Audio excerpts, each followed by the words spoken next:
All right, welcome back to Historians of the Movies podcast, and I am your host. And what am I, Kelsa? Am I the Liberty Defender? Liberty Projector? Probably at this point. I feel like we all are by association at this point. I was thinking today, actually, no, I can't. I was thinking today which founding father would have an OnlyFans account, and I kept thinking Hamilton, right? Well, Ben would have one to watch, but he would not have one to show. No, he would not be a content provider. Yeah. Ooh, which one would be a content creator? Right. I think Hamilton, right? John Jay. Hamilton would definitely show his dick. Absolutely. I won't lie.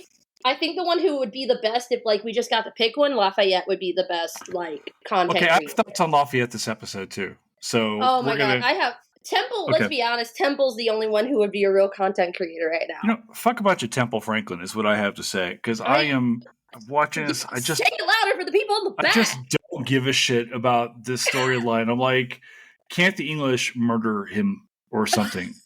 I mean, oh my god, he's so annoying. At first, I was like, oh, young actor, he'll be okay. I won't hate him, but. Sure enough, I like his acting. I just genuinely hate him. I just genuinely hate Temple. All right. And I think I said this before. So, this is a real story I've gotten told that Claudia Lopez tried to write a book on Temple, and the more she learned about him, the more she fucking hated him. So she just abandoned the book. Can I tell you, we were supposed to do a pod recently about a film that is currently in theaters, and I hated the movie so fucking much. And we were doing it with the writer of the film, and I had to tell the other guests, I was like, we can't do this. I can't sit here and talk about this movie and tell them how much I hate this movie. So I need you to text me later what the name of that movie was. I need to know. It's set in Europe. Say shit. It's set in Europe. So there you go. All right. So now that we've stoned our audience with ideas like, okay, what's OnlyFans, everybody? Well, it's a place. Franklin would have loved that. That's my new meme on Twitter. I still think Hamilton would be like, look, it's money generating. It's good. It's and you can go into debt on there. So there's that. Okay. That's true. All right. Welcome back to the pod. This is episode 6 of Franklin. For those of you who are still with us and not in horror and writing our respective employers right now. So, Kelsa, you've been sick today. Oh God, yeah. I apologize in advance to anybody who hears me sounding a lot worse. Okay. My students basically got me sick, and it's finals grading week, and everything's terrible. I saw you tweeting about that today, so I brought something for you today. Mm-hmm. It is aside from my books, it is my number 2 favorite Benjamin Franklin memory. If you're listening right now, I have Kelsa, you describe what this is. Guys, this is the cutest Benjamin Franklin teddy bear I've ever seen. It's just missing a kite, and I don't own this in my Franklin collection. I need to find this for myself. I got it in Philadelphia, I think, or maybe Boston. I don't know. No, I don't know where I got it. Either way, I'm pissed. I need to own this. It is my number 2 favorite Benjamin Franklin related item that I possess, aside from my coming in just after my child. As those of you who know who I named after Benjamin. Is it though? I mean, this one cost me less money. So, and I can throw him across the room without getting in trouble. I don't have to deal with this. Yeah. But there's a joke you'd feel worse about the teddy bear based off how other things are in the world. Well, my 12-year-old, he's 12 right now, and he's like the light of my life. But he's about to be a teenager, which means he's going to be an even bigger asshole than John Adams. So see how we've learned what comes with growing up with young boys from this series of nothing else. And the eye roll, guys, y'all can't see it, but the eye roll and dirty look that Jason is giving to the void about Temple right now is fantastic. Fucking asshole. Right now. Yeah, and I think that this is a thing that, according to everybody else, they're really nailing, which is that we should absolutely hate this fucking kid. Yeah. So that said, we're going to jump in here. If you were following along and you did not read, we are on episode 6. We're coming up. This series is 8 episodes long, so we've got 2 episodes remaining. Then we're going to do a following one where we have Tad Stormer come in to talk about just public history in general. That'd be awesome. Yeah, it's gonna be a lot. It's gonna be a lot of fun, and with lots more curse words. If you know Tad, he's on TikTok a lot. So it'll be let's go. Oh yeah, Tad's my kind of people.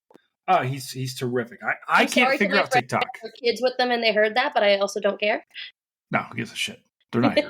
So, All right, so this episode is like, Kelsa, it's trying to ratchet up the tension here. What's happening in the war? Like, the war's kind of going on, but there's really a war between Franklin and Adams.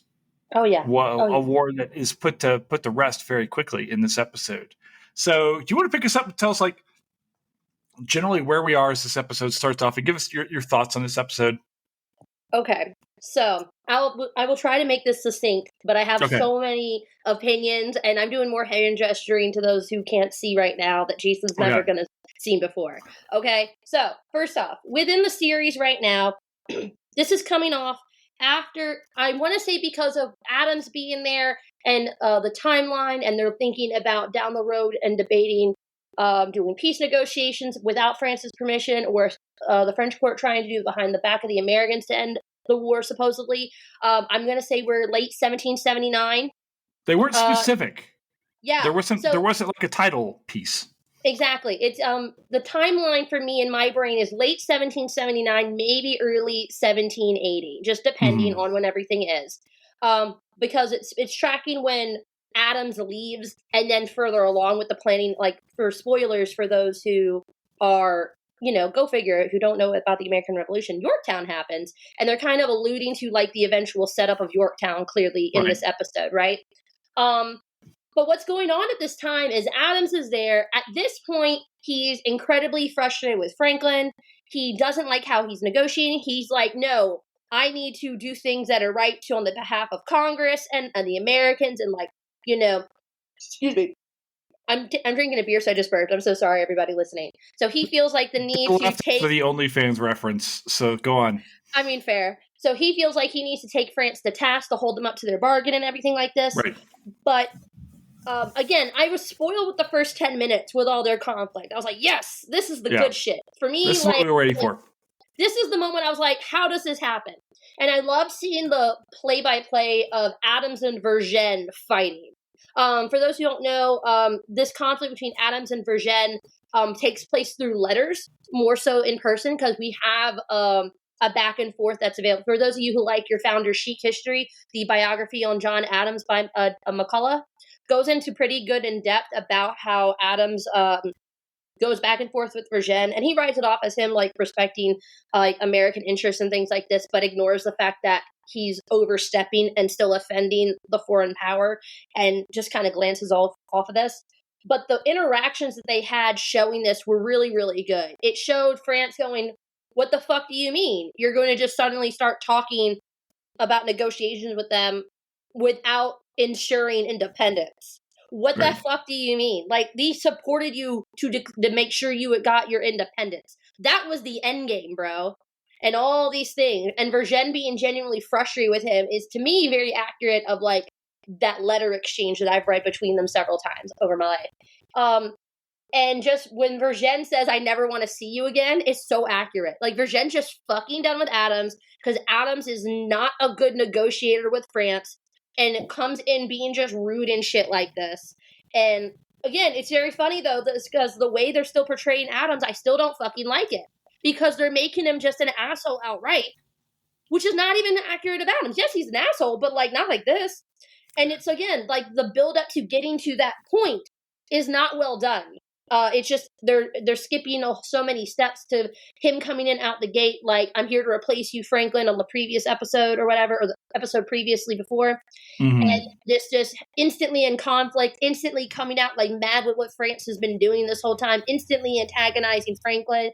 And it's like, all this is very gradual to just a frustrated build up that I don't like what they've done to Adams. I feel like they've done him dirty. I feel like, weirdly enough, like, this is the thing that bothers me, besides just all the Temple situation. By the way, actor out in the world, whoever plays William Temple, I like you as an actor, but I just really fucking hate Temple. And the way they've done the casting is they're trying to make him sympathetic and a coming of age thing, and I don't like it. I don't like how they're portraying him. But are you familiar with the word defenestration? I am not. I don't think I've ever heard that word before. Okay, defenestration is actually a Czech word, and the word comes from Bohemia, and it means the act of throwing someone out a window. So I would like to defenestrate Temple Franklin. Like that's how I feel about this character. Just yes. So well, I'm not even gonna lie to you. Like, I'm sure you've got questions about my opinion on that later, but like literally and like the entire time in my notes, I even have it saying this, which is everything cutting away to following Temple in the story in this episode, making it so Temple centric and not this like back and forth like they've been doing as much. Felt like the most annoying section of an anime filler episode. I was like, I'm uninterested. It does nothing for me. You're trying to make a character that I don't care about like interesting, and you're just annoying me with wasting my time. And I don't like this. I did not enjoy this episode. The only cool thing was that he punched his friend in defense of the black actress's character. mm-hmm. Dope. But again, that doesn't like you've been like a little shit fuck this entire time, which is accurate. But I just don't like how he's shown still. Like, yes, you're supposed to not like him, but it's just not. Well, it's again like I want to like that actor, and I don't like seeing that actor play a shitty person. Okay, so here's my thoughts on this. And I'm picking this up on Apple TV right now, which is that when we did the Masters of the Air series, a real concern we had was like this single season show of Masters of the Air, which we really generally enjoyed, got rushed. Storylines got complicated, like smashed together. It really should have been maybe a two season series or just stretched into 12 or 13 episodes instead of I think the 10 that they did. It feels to me like this Franklin series is really a 6-episode series because this whole thing with Temple could have been just no one cares. We talk about this. I've talked to a few other people. Everyone seems to find it just to be annoying and just unnecessary. We're in this on Ben Franklin. No one really cares what's going on with Temple. And I feel like I'm just when Temple's on screen, why are we spending all this other time? There's a fucking revolution that's going to determine the most powerful country in the history of the world going on. Why are you would think that we would see more of the back home something like you talk about this being set in 79. That means that essentially the northern colonies are falling right now. Yeah, I mean, it's starting to shift to the southern portion. Yeah. So basically, if you're listening in now, and Craig Smith would be great right now, but he's in like I don't know Pluto at the moment, taking pictures of wherever. Craig, we miss you in your tiny arms. But basically, I'm going to give a very quick narrative of the history of the war. Basically, is by the late 1770s, it's pretty apparent that the northern colonies are going to succeed in their rebellion. But the question is, will the southern colonies also be able to break free? Because the British seem to be pushing their interest towards the south. We don't know if Georgia's going to fall. We don't know if South Carolina or North Carolina are going to be able to make it out. They're still in play. Yep. So we don't see that here.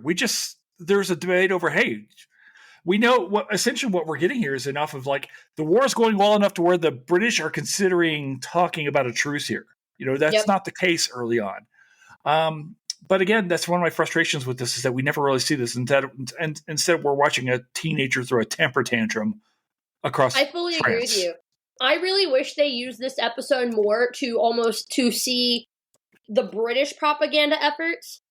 Because, like, we've had the episode of watching Franklin's propaganda efforts with, like, the printing of the Success at Saratoga pamphlets hanging up to dry in his room and everything, right?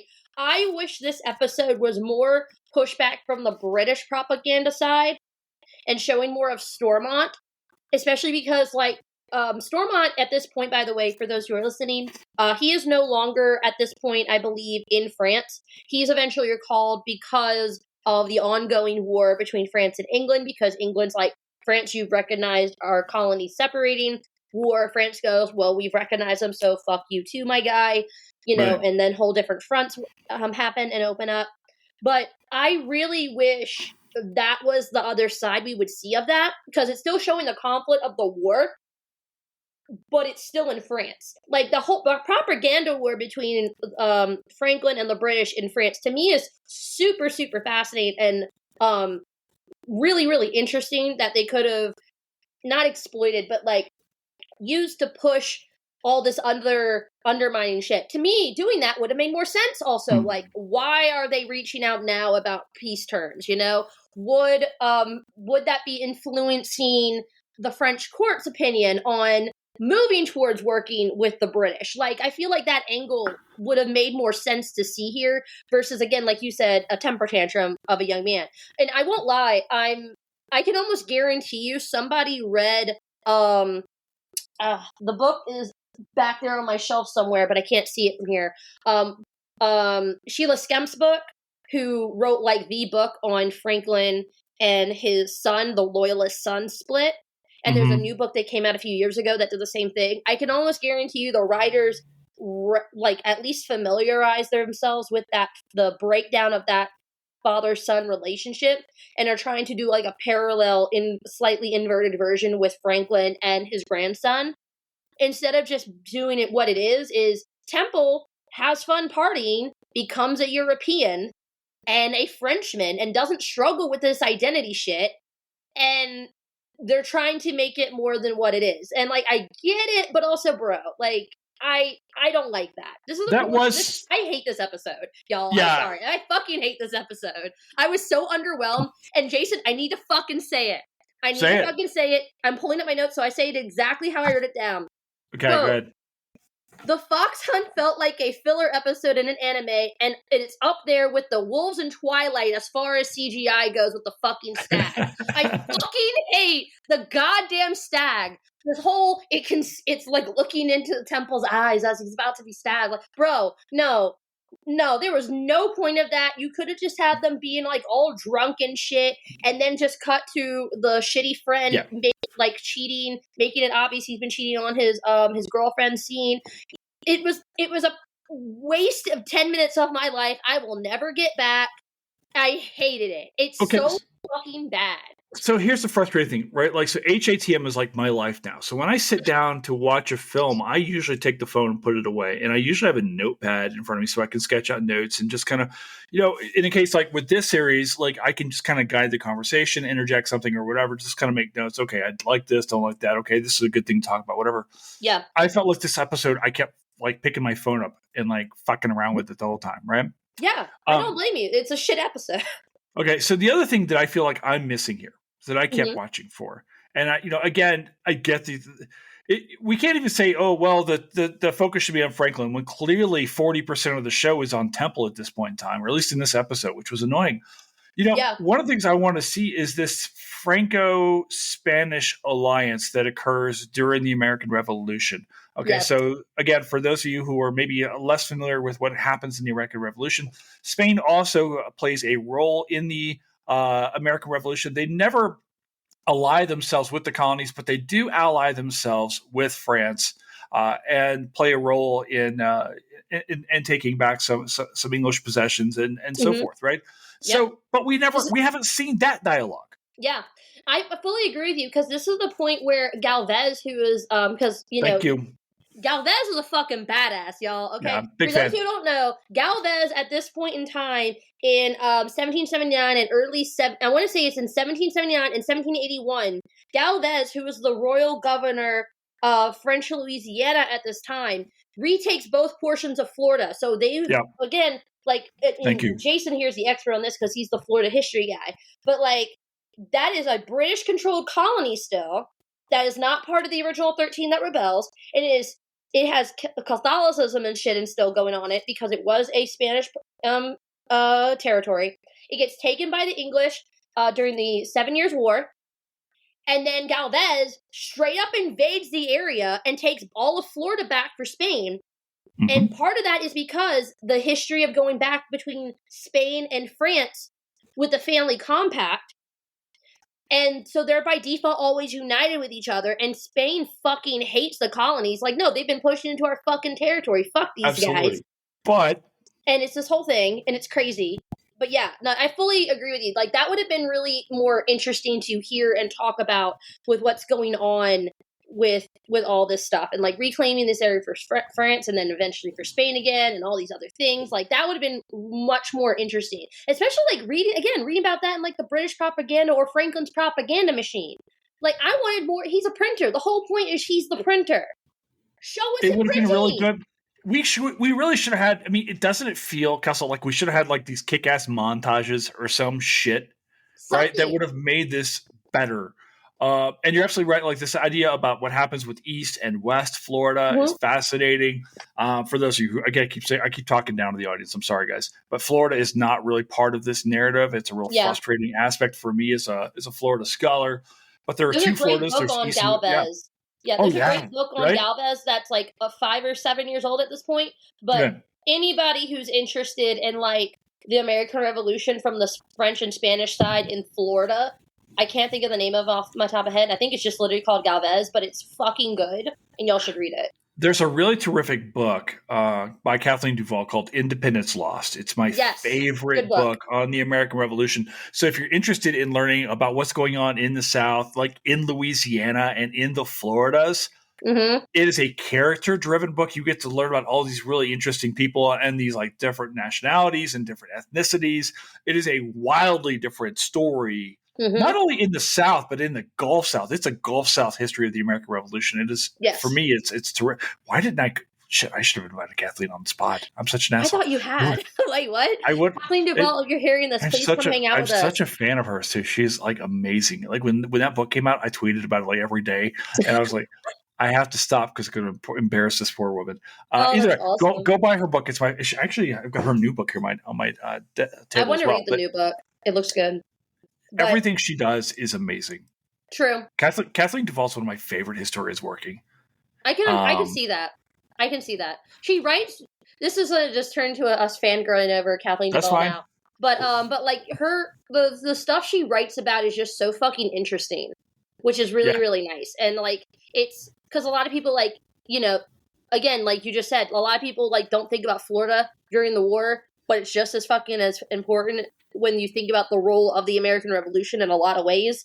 And also the fact that it's still a fucking British colony, but somehow, like, why doesn't it get roped up into all this shit, But it's just fascinating. She's just cool. Well, here's the thing about Florida when we talk about, like, the American part of the American, we're talking about the American narrative. And I generally really support the 1619 Project. I think that it's important. I think that it really brought forth a lot of really good conversations and things like that. But the problem with the 1619 Project is it utterly leaves out the Florida story of the American narrative, right? Because what happens is when you start to incorporate, yes, Florida becomes part of the United States a little bit later on, but it doesn't actually become part of it. There were enslaved Africans in Florida well before Jamestown was founded. These stories are important. And I think in doing so, you do a couple things, right? One is that you forget that it's La Florida and tend to forget that there's a very strong Hispanic aspect and story to the American narrative, right? Also, because it is Seminole and Miccosukee space as well, you miss that opportunity to talk about another aspect of indigenous North America. So again, we're straying far from Franklin, but fuck it, Franklin strays far from Franklin this episode. It really fucking does. I hate this episode so much. Okay. I do want to talk about a couple strengths that I did see in this episode, which is, and one of the strengths, people continue to ask me what I think the greatest weakness of this series. Frankly, I still feel like it's Michael Douglas. It just feels like vanity project to me, Kelsa. He wouldn't get fat for the episode. He doesn't look like I think Franklin should look. He's not Tom. Well, listen, there's nobody's as good of an actor as Tom Wilkinson. He was amazing. Tom Wilkinson will forever be my Benjamin Franklin. He's going to shadow over the John Adams series is a shadow over this. We continue to talk about this. Absolutely. I won't lie. That'd be a fun conversation, like watching them both and like Jen just having like historians talk about that as a roundtable on your pod. We've got a John Adams series coming up for an upcoming book that is coming out on John Adams later in the year. But that is, for those of you listening, it's coming soon. Go ask Lindsay Trevetsky. So everyone go buy her book. Yeah, it's out. It's out for pre-sale now. So yeah, actually, I pre-ordered it to get an autographed copy. I'm that nerd. I will just ask her to send me one, but that's because Lindsay's my bro. That is true. Is Lindsay Trevitsky? Can I tell you? I'll tell you real quick since she's not listening right now. Well, she's not here. She's like in the Netherlands right now. She's like looking at a museum. I was like, where's the turtles, Lindsay? She's like, whatever. So, but Lindsay's one of my favorite people, not just in the profession, but just in general. She's a wonderful friend of mine. But it was one of those things before I became friends with her, where it's like you would see these other historians, like that person's too cool for me to talk to, right? And they run in a different circle than me. And now Lindsay and I are in the same circle, but that's fine. That's not because I'm cool. It's just because she was like, okay, nerd guy, I will be your friend, you poor bastard. But I think the world of Lindsay. Her book is going to come out. I'm such a big fan of her. And this book about John Adams is going to be amazing for I'm excited about it. Who want to read it. It's available for pre-sale right now. We're going to be doing something here on the pod with Lindsay. We're ironing it out, but it's going to be the Adams miniseries in some capacity. We thought about doing like a West Wing series with Lindsay, but then I was like, Lindsay, do you want to do 22 episodes for 7 years? And the answer was no. So no. But that's essentially like a sequel to The American President, which is her favorite film. Anyway. I love that. Okay, movie. So get back here. Yes. So the idea here is like we continue to see at least a fallible Benjamin Franklin, who does not have all. He is. The strength of this series is that they do at least show that this is not the guy with all the answers. He's not the smooth operator we saw in the Adams series. He's struggling. Mm-hmm. He's continuing to struggle with this. So I did do that. I like that. You're absolutely right. The Virgin Adams things is concentrated, but I kind of wish they'd shown through the letters too. Yeah, I think it would have done that more interesting with like the back and forth of that.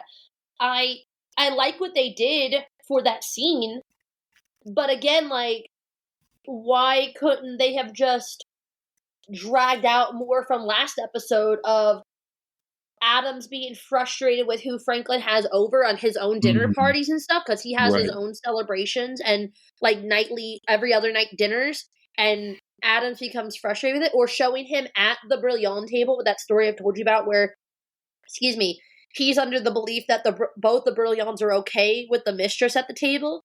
And then they could have had the part where it's the whole tread cautiously with France, and like the different back and forth when they're both in Virgin's office to the scene from this episode. That would have made 2 good episodes. And then you're good. Like, and you could have then just like sprinkled in Temple, like they've been trying to do the whole series, but it wouldn't have just detracted from the whole narrative, because they're trying too much with this episode. Not only are they making it Temple centric, and I don't even care about that part, it's not doing a good job. Like, because they're trying to make us struggle to like him, that he's like finding his way and everything, and I'm just like, I don't fucking care, dude. I don't want to watch this. I wanted to stop watching it. And I have not felt that feeling yet this entire series. And especially with the fucking CGI stag. Jason, I literally out loud went, this is fucking cringe. I just said, this is fucking cringe. It's pronounced le cringe. Le cringe. Le cringe. Le cringe. Le cringe. Oh, I hate it. Also, for those who don't know what cringe means, by the way, for who's not habitually online with gaming like I am, cringe means something that makes you physically go ick. It gives you the playing right now. What game are you playing? Oh my god, I'm obsessed with Stardew Valley with the new update. I like playing my shooty PvP game Valorant. I love my Valorant game. I need to finish Dark Souls. I've finished Dark Souls 1. I quit Dark Souls 2. I fucking hate the setup for that game. Like the mechanics and like the side health shit. It's stupid. Dark Souls 3, and I kid you not that this happened. For those who don't know what Dark Souls is, it's, to quote my husband, you can tell this game was made by a man. And men in general. It was the fucking tree sack with balls. It was the monster that was a giant tree with like 80,000 testicles that you had to destroy the testicles to beat the monster. And I went, I'm done with this game. I can't with this game anymore. Like my ex-wife wanting to destroy testicles, but that's fine. I'm fucking dead, y'all. I'm fucking dead. I need more alcohol. If you're looking for testicles, you can find mine on her desk somewhere. Don't marry an attorney, guys. So that is true. Don't do that. I'm kidding. sure she's a lovely lady. No, not with you, sometimes. to you. No, she's actually a big proponent of the pod. She called me up one day. She's like, "This is good, and I don't want it to be." I'm like, "Ha ha, That's what you awesome. get." For those who are Oh, that's listening, great. she's wonderful. But yeah, So yeah, with poor taste in men. But also speaking of poor taste in men, do we need to see Benjamin Franklin's sexy time? I think we do. So, and here's my take on it as the Franklin fangirl that I am. I've said this. All of you should go back and listen to all the other podcast episodes if you are randomly just stumbling onto this one. But I've said this before in the podcast, Jason. So This is the most fun one we've done. that's because I'm just off the fucking This is the rails. most cringe episode we've done. It really is. It's because we don't have a guest with us, and I'm not being proper. I just don't give a fuck right now, and I'm being unhinged. Go. Let's let it rip. Go for it.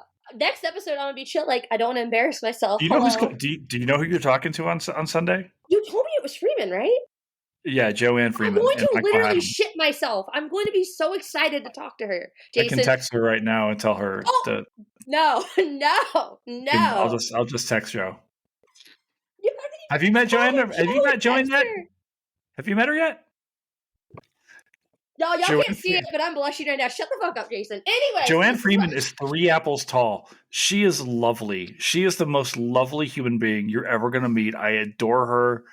I can't wait to see her. And the whole HATM thing is her fault. So it'll be the first time she's actually been on the pod. I followed the origins of ATM on Twitter. It's literally her and Craig who were like the ones like they both have different and I'm just like fascinating. I can't wait because Joanne is one of my favorite people. She's just a lovely human being. And also, so Michael Haddam, Mike is coming on as well. Mike is also an equally lovely human being, and he's her former student. So they're coming on together on the pod we'll be recording it on Sunday. So it'll be great. And Mike's been on the pod before. He did great. If you've never listened to Michael sing, he'll sometimes play piano and post it on Twitter on social media. Fucking, that's so cool. Just velvety smooth. I wish I had talent like Mike Haddam is so good. Okay. Also, but also the thing was like Michael Douglas is getting undressed. He's like, okay, I've got scales, Yeah. And he's like, and he's like, I've got gout and all this stuff. And he's like, I love how Helvetia is just like, you know how to charm a woman. But so here is my 2 cents on that. Okay. I think it was good that they had that in there for a couple of reasons. I understand like the gross aspect, or just like this seems odd to be in there because it's almost like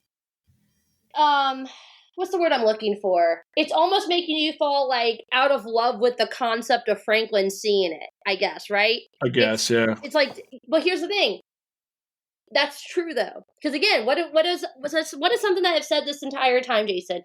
It is easier to confirm who he did not have sex with versus who he did because of the notoriety around who he fucked. Here's my question: he's in his 70s, right? Yep. There's no Viagra. Mm-hmm. I'm impressed by this. Just on he wasn't in good shape, and yet the veins are flowing. Mm-hmm. The veins are obviously like anatomy apparently. Watching Jason try to think of the words for this and watching him disassociate for a second, is the funniest thing. Okay, so you're like my buddy and all that stuff, but I also don't. I'm waiting for someone to be like, "Oh my god, Jason talked about sex with a woman on a podcast, and she was a graduate student." And if anyone out there is listening, get fucked. I'm a grown ass woman, and I was in the Army for 6 years. Thank you for that. Thank you. I've had a life before I met my husband. God for fucking bed. So, but here's the thing. Right. Who is a fine, upstanding human, I'm sure. Oh, he is. He tolerates my fucking weird ass. He's a saint above all things. God bless him. I'll never tell him that though. I wish I had rum here. I do have rum. It's over there. Anyway, go ahead. I have a beer every single time we're here, Jason, and I'm upset that I never see you drinking. But anyway. Okay, well, all right. I'm drinking. So we're recording the Goonies on like this coming Wednesday night, and if you are not the Goonies, Jason, I swear to God. No, we're all recording it late at night so we can drink. So good. It's going to be, good. And then I have to go to work the next day. It'll be fine. It'll be fine. Okay. So Franklin's shit works. Yes. It's apparently. Yes. How many kids did Franklin have? 4. And do we think there are any little Franklinites running around France? So back then, no, they're all adults. So he had the illegitimate son who died as a child. Then he had William. Right. Then he had Sarah. Daughter. I'm now I'm pretty sure those are the only kids he had. I think it was only 3. 3, okay. Yeah, because there's always like this stupid speculation, like what if so-and-so was also his kid? I'm like, the timeline makes literally no sense because he like never met anyone from that family until like 16 years later when that person is like 15. And were all of his children illegitimate? No, just the first. Well, actually, no, that technically all of them are illegitimate because they were never formally married. But if you're going back to The Sexual Revolution by Goodbeer or Godbeer, I think is his last name, right. wrote a great book about basically sex in New England and how dirty-ass Puritans were. John Adams would have fucking shit himself had he read this book. Do we think John Adams was a dirty bastard too? Oh, he and his wife fucked. They had a lot of kids. Well, no. we know that. Like John Adams fucks. Well, actually, we should write that down for an upcoming episode. Yes. But like, was this just a thing where Adams was also, you know, getting freaky? No, I'm still struggling. I'm sorry. I'm trying so hard. Jason's being fucking puritanical. Go ahead. No, well, here's the thing. So all of these things taken into account. Me and my friend Charles Elliott, who is my mentor, one of my best friends, he's like my Franklin to me. He's 78 years old. He officiated my wedding. He's the reason I've gone to grad school. You would love him. He's a French Louisiana guy, French Louisiana historian. Y'all would fuck around and like have a great time. Charles Elliott. Is he not on Twitter? No, he is not. Let me write him down. Everybody should go read anything he's ever written, by the way, guys. Is he old? He's like 78, 76. I've told him he's not allowed to die until I have well published my book. But Charles is my homie. He lives in Louisiana. He works at Southeastern Louisiana University. That's where I got my BA and my MA. But he is the reason I found my topic for my master's thesis and why I've gone to grad school now. But and he has said this for years, and I agree with him, because we were having an independent study about Franco-American just relations, not like diplomacy-centric specifically, but just in general, like different figures who had gone back and forth between France and like the colonial period and like the early Republic period and stuff like this. And that's how I stumbled upon my research topic, right? And I was always like, why is Adams and all these people just being so, I was just like thinking out loud, like all hellbound, like why the fuck are they just so mad about Franklin right there? And he goes, well, something I've always thought about, Kelsa. And I'm like, what? He's like, well, Franklin's the widower, right? Yeah. The John Adams is married and his wife's abroad. So he's not getting laid. True. He's like, everything you talked about Arthur Lee, who cannot, apparently and this is true, his biographer said this, he's basically incapable of having a conversation with a woman and doesn't know how to flirt. Like, just completely fucking inept. So Arthur Lee's not fucking. And you just have all these guys who are away from their wives or incapable of talking to a woman and getting like so mad that this geriatric old man is getting the attention of women. He's got mad game. Because he's got game, as the kids who say he has riz. And I hate that I know what that means. And I'm so sorry to everybody who just heard that. I'm going to have to go take a shower now. I'm so sorry. But it's true, though. It's one of those things. It's like, when you're thinking about it, it's like, no wonder the phrasing that is so good from the previous episode, when Adams is talking about, like, when Franklin says, like, this is a marriage between France and the United States, and Vergennes comments on that, and he goes, I've seen how the French respect the bonds of marriage, you know, like, he's getting so fucking uppity about it, because for him, it's so sacramental, and they have love matches and everything, and going always back to that, but it's just so interesting, like, again, going back to the scene, it's like, I like this scene with Franklin, it's more realistic, it's, like, I'm sorry, I've texted this sentence to Craig when he was asking a few weeks ago when we had him on the podcast and everything, and he's like, I had a poll, like, what do you guys remember from Franklin? What do you think Franklin's most remembered for? And everything like that. And the whole conversation was, to me, it's always going to be electricity And within the top 5 is going to be him and fucking French women. And then down at the very bottom, however long the list goes, of him succeeding in France. And I said this, and I still mean this.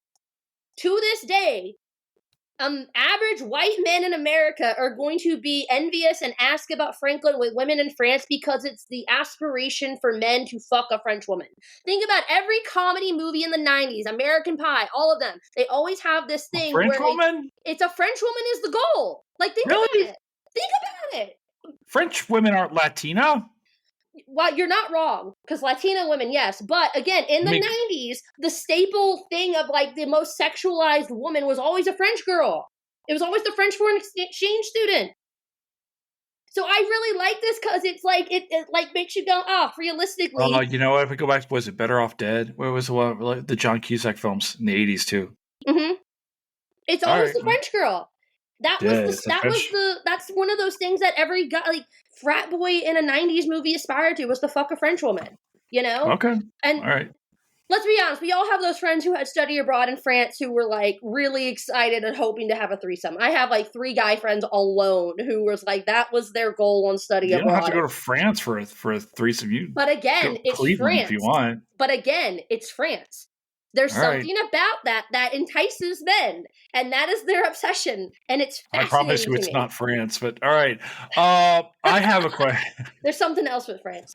Nothing about France. France is just a postcard. All right. Here's a question I wrote down on this. Okay, I'm ready. Is Lafayette the most intriguing person on the show right now? In this episode, yes. I still say Beaumarchais is my favorite character still throughout the entire series, and I wish he showed up more than he did in this one scene with the dead bodies. Sure. Let me go see if there's anyone else I know that's dead. I was just like, why don't we have a CSI, like, Revolutionary Era France? I want to have a CSI France, like, in 1794. Like, it depends, his head is cut off, or something like that. I want French Revolution CSI. It depends, the guillotine got him again. Yeah, just something along those lines. I would love that, because I mean, that's he not died wrong, of being rich. Honestly, no, it's true though, because you see in all these cop-centric TV shows today, like NCIS and everything you said. There's always like all this murder and shit's happening, but they're weirdly calm about it. Well, one, it makes sense, like they're used to it, so they desensitize themselves to it, and like everyone's gonna make jokes about things to break. Like, well, this is depressing. I'm gonna make a joke so I don't cry. Like, that'd be hilarious. Like, that'd be hilarious to see something like that. But like, to me, in this episode, definitely Lafayette is the most interesting. They try to make Temple interesting, and they fail. But still to this day, my favorite character is Beaumarchais. The 2 seconds he gets in this episode reminds me why he's my favorite. I just feel like Lafayette is on the status in the United States, almost but not quite founding fathers-esque. He is demigod level of like American mythos. Yes. And it's kind of amazing that we don't see him more often. Of course, we don't get a lot of period films because they're costly and people don't really go to them right now. But I'm surprised, and maybe Kelsa, maybe you're aware of this more than I am, that there are not like Lafayette-centered films. Maybe I don't know where. I don't know where the American Revolution factors into the French thought. I somehow doubt that it takes up too much space. But I'm kind of shocked that we haven't had like a Lafayette film or more Lafayette in these kinds of things. He is clearly driving a lot of this episode. Like we keep talking about Temple as this coming of age. They're trying to make this coming of age story, but it's really Lafayette, who's a very young guy. He's like, and he's coming back, and he's like, I still don't get the respect here. He's like, don't forget, I am the good general of the United States, and they're like, yeah, okay, go back to the United States, then hotshot. It's like basically. He's clearly still not getting that. He's clearly looking for that adulation and rank back in France that they could really drive home this idea that maybe he's not as much interested in American liberty as he is in using American liberty to establish his own stature back home in France as a nobleman, Yeah. We just don't get that. I personally would love a movie on just Lafayette. Yeah. Or an 8-episode series on just Lafayette, because it would all go with, like, it would start with one revolution, end with the other. the American How of does he France. survive the French Revolution? Oh, I forget what country it is, but he's actually arrested. I want to say Belgium or something like that. He's Okay. arrested in a country outside of France, and they refuse to kill him though, even though they view him at that point like part of this radical He's crazy upper revolution. class, right? But yeah, At this point, right? he's what? He's upper class. Like he would be Oh, absolutely, targeted yeah, during the French Revolution. absolutely. Because his wife is imprisoned in the Bastille, during the Okay. Reign of Terror, and she almost dies. But Monroe, future President Monroe, and his wife, during the late John Adams administration, he is sent to France, and Okay. he knows Lafayette. They have a good working relationship and knew each other.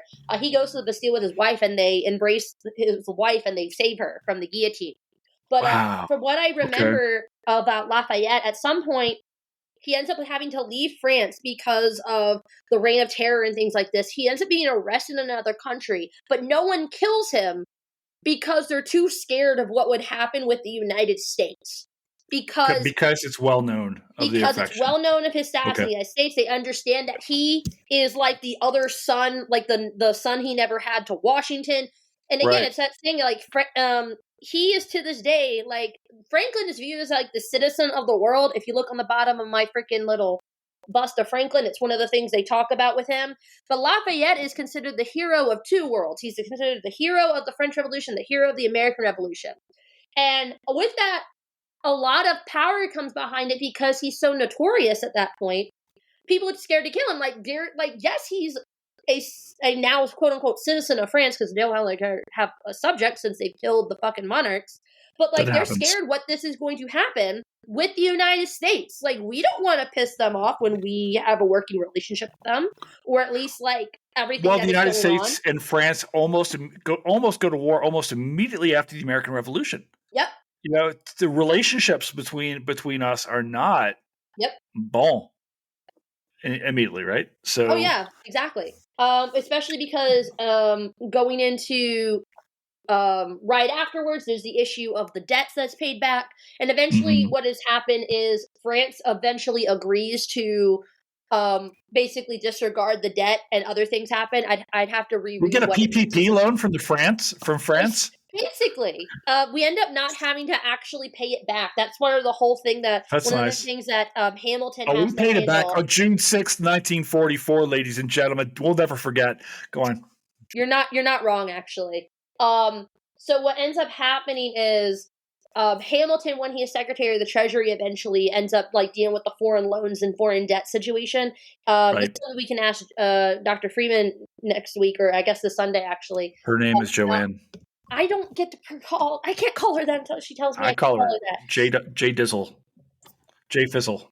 Y'all can't see it, but my face is in my hands, y'all. He did not just say J Dizzle. I can't. J Frizz Nizzle. Oh, of the Yizzles. Stop, Jason. I can't stand you right now. Oh my god.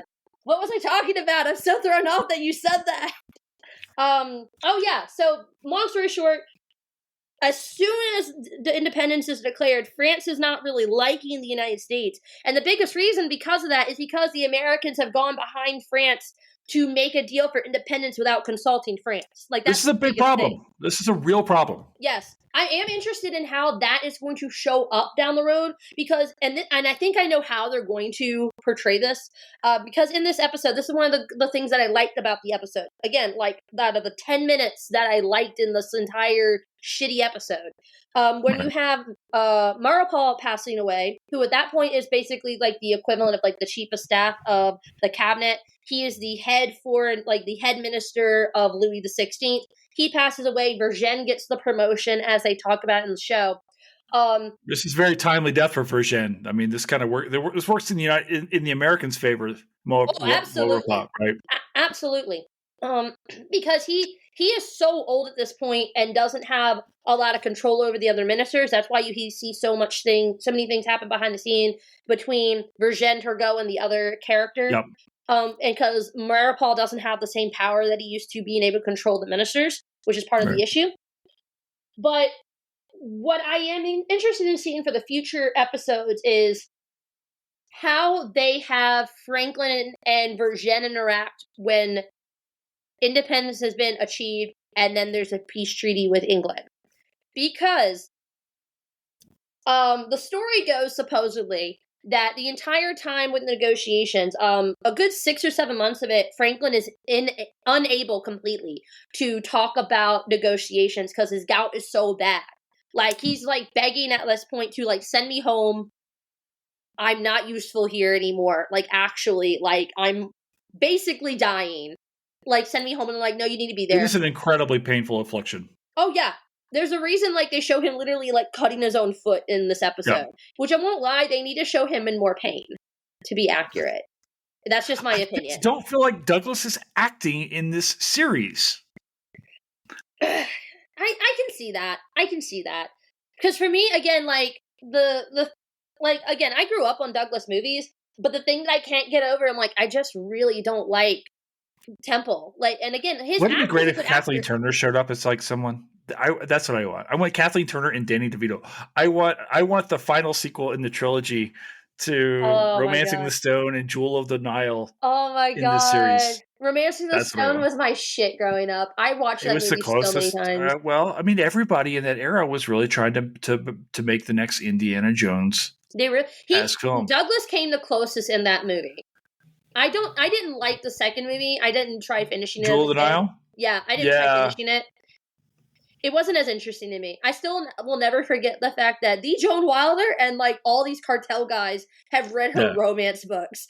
To me, it's just like the best fucking weird plot twist. We need to do Romancing the Stone on this pod. Wait, you haven't yet? No, we're gonna set it up. I'm so sorry, listeners. How have you not done Romancing the Stone yet? We need to do Romancing the Stone. You need to, absolutely. That's a great fucking movie. Yeah, okay. You and I will schedule this up. We need to find some other. Let's find another person with thoughts. Oh my God, we need someone that does Colombian cartel shit.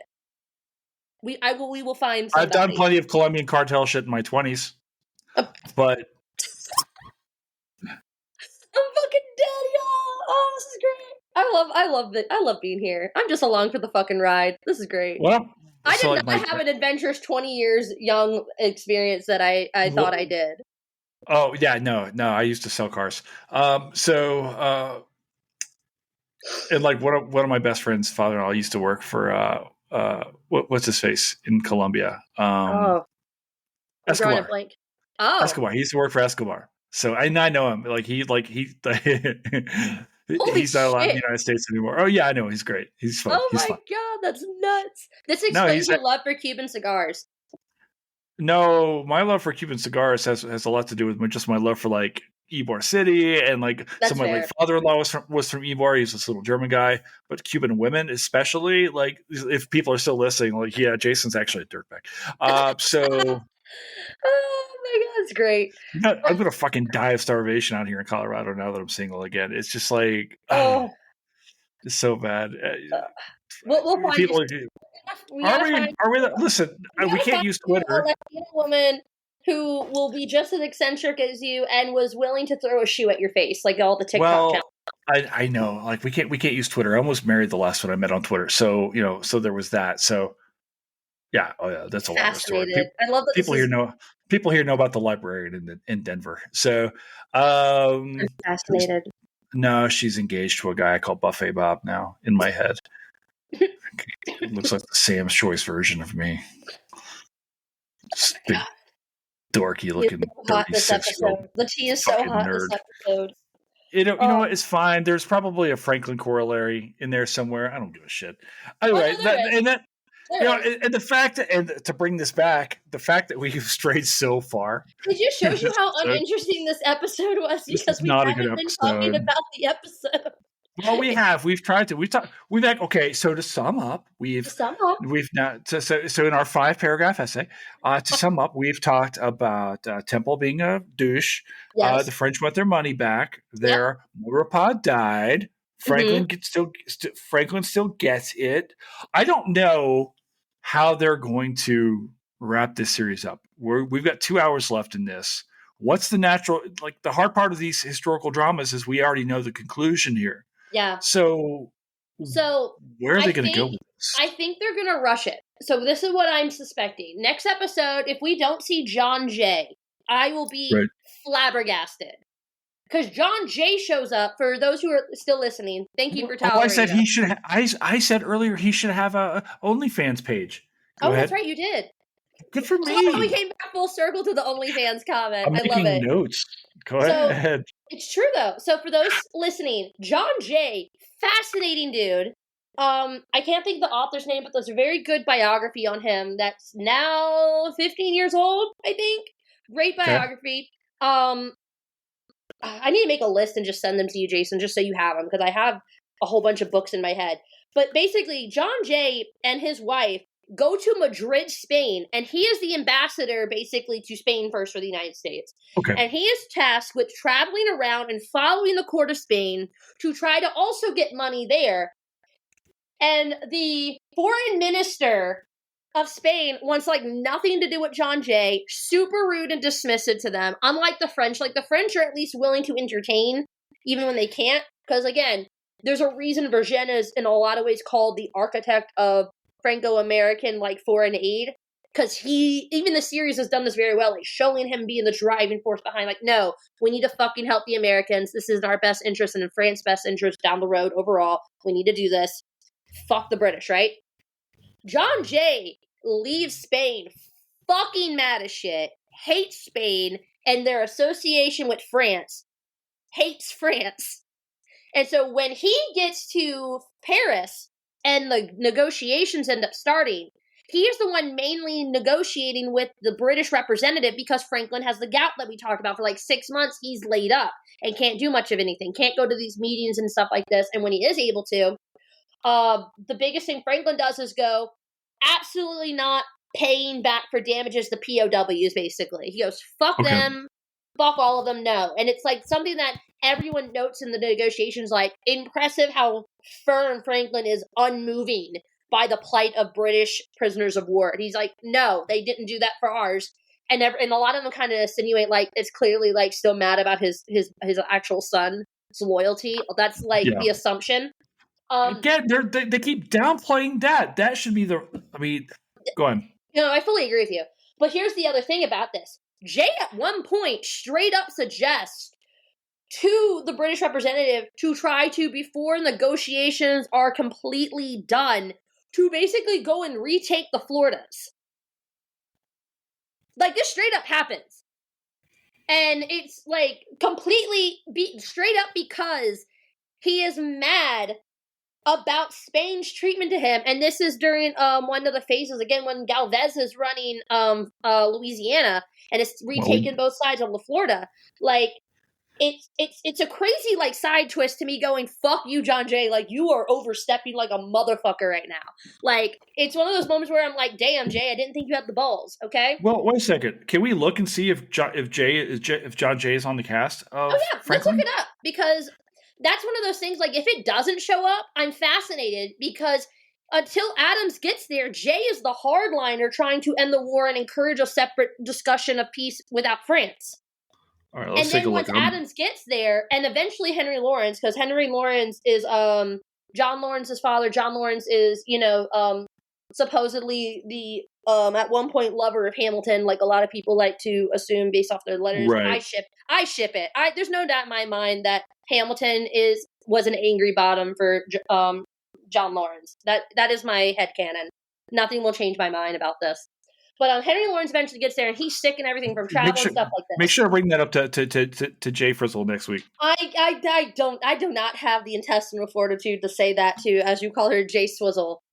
Or Joe Swizzle. I can't believe I just said that on the internet. I'm grossed out. I'm giving myself the ick.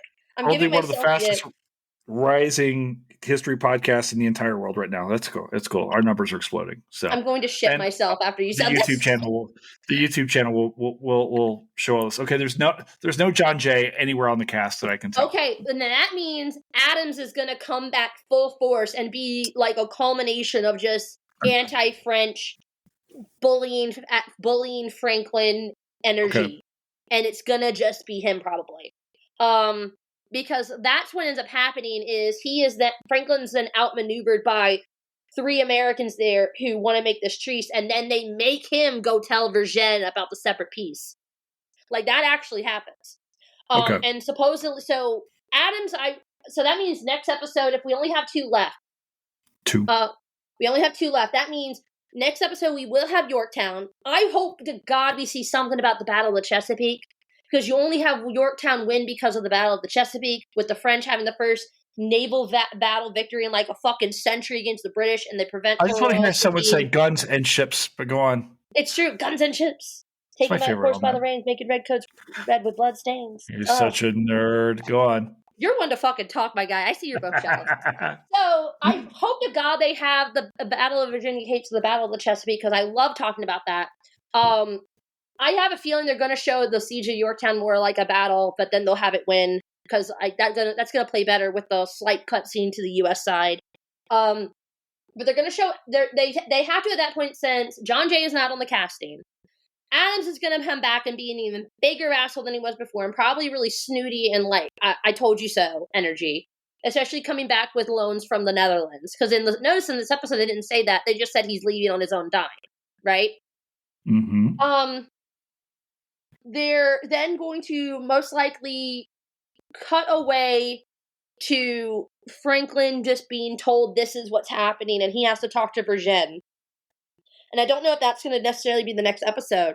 But I will be genuinely shocked if the last episode doesn't end one of 3 ways. The last episode, and then I don't want to like put my bets on it for myself. One of 3 ways the last episode will be. 1, when Franklin leaves France in June of 1785. It'll just end there, because suddenly it's no longer Franklin in France, and it's a weird, like, full circle how he showed up on the ship and leaving on the ship. I wonder who's Jefferson's going to show up as, because Jefferson should show up. So I feel like next episode will be Adams taking the reins of everything, forcing him to talk to Virgin. The last episode will be like tying things up. Or maybe that's the episode where they finally force him to have the conversation with the Virgin. But the last episode's gonna have to show Jefferson seeing everything and replacing Franklin. But I almost expect a weird cutscene of Franklin supposedly learning about things going to shit in France before he dies. But like he's not going to be around for it though, because he dies in 1790 though. So like I feel like it's going to be a variation of him most likely just leaving France on the ship, and that's where it just ends. But like Jefferson has to show up. Oh my God! Right, here we go. The ship's name? It's Billy Ocean. Right, that's the name of the ship. And as they play a song from Jewel and Isle when the going gets tough, and it's Kathleen Turner shows up, and then there's Danny DeVito as the captain of the ship. That's how you nail this. And then it's like a metaphor for yacht rock. That they're redoing the Romancing the Stone miniseries, and it's produced by Douglas. That is what we learned. Yes. Oh God. We got it. Oh, we figured it out. We read them like a fucking book. We figured it out. We just yacht rocked America. Oh my God. That's so funny. And all right, Kelsa. Crocodile Boots will make a reappearance, obviously. All right. Well, I have to record with you in like 36 hours. We're recording it on Sunday. Yes, so we have to watch the episode that's out today. I'm going to get this up tonight. Tell everybody where to find you on the Twitters or wherever's. You can find me on social media. I'm most active on Twitter at Kpellet, so KPELLETT. And you can also just search Franklin Fangirl. You can also find me on my website, KelsaPellettiere.com, where you can see all my publications and shit. But yeah. Fuck yeah. Hey, what are you drinking tonight? I was having a very light summer shandy. Okay. Just to be refreshed and stuff. But Sunday, because I will most likely be done with finals, I'm probably going to treat myself to some vodka. Have a nice drink. I think I'm going to do rum on ice with some lime tonight. Oh, absolutely! I support this. Endeavor wholeheartedly. Rum is just good shit. If you get the good rum, I'll text you. I drink Papa's Pilar, which is not sponsoring our show, but is welcome to. So, alcohol company sponsor Jason. He will talk about it. It'll be great. Man, I don't give a shit who the fuck you are. Sponsor. We want some money. We need to take over the world. So, absolutely. All right, Kelsa. Thanks for having me. I'll see you like a day. All right. Bye. Bye.